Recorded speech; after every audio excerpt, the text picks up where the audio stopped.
પારડીમાં શાળાએ જવા નીકળેલા 11 વર્ષીય વિદ્યાર્થીનો મૃતદેહ તળાવમાંથી મળી આવ્યો। પારડીના શિવનગર વિસ્તારમાં રહેતા એક શ્રમિક પરિવાર પર આભ ફાટી પડ્યું છે।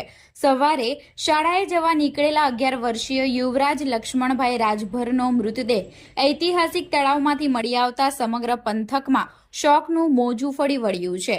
કંસારવાડમાં શાળામાં ધોરણ 5માં અભ્યાસ કરતો યુવરાજ ગઈકાલે શાળાએ જવા માટે નીકળ્યો હતો, પરંતુ મોડે સુધી ઘરે ન પહોંચતા પરિવારે શોધખોળ હાથ ધરી હતી।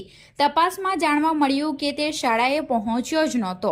દરમિયાન નગરપાલિકા સામેના તળાવ કિનારે એકલિંગી મહાદેવ મંદિર પાસે તેની સ્કૂલ બેગ અને ચપ્પલ બિનવારસી હાલતમાં મળી આવતા સ્થાનિકોમાં ચર્ચા હતી કે તળાવના પાણીમાં 2 બોલ તરતા જોઈ તેને લેવા માટે યુવરાજે પાણીમાં ઝંપલાવ્યું હોઈ શકે છે।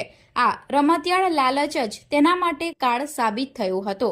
પારડી પોલીસ મથકના પીઆઈ જીઆર ગઢવી અને ચંદ્રપુર માંગેલા લાઈફ સેવરની ટીમે તાત્કાલિક સ્થળ પર પહોંચી શોધખોળ હાથ ધરી હતી।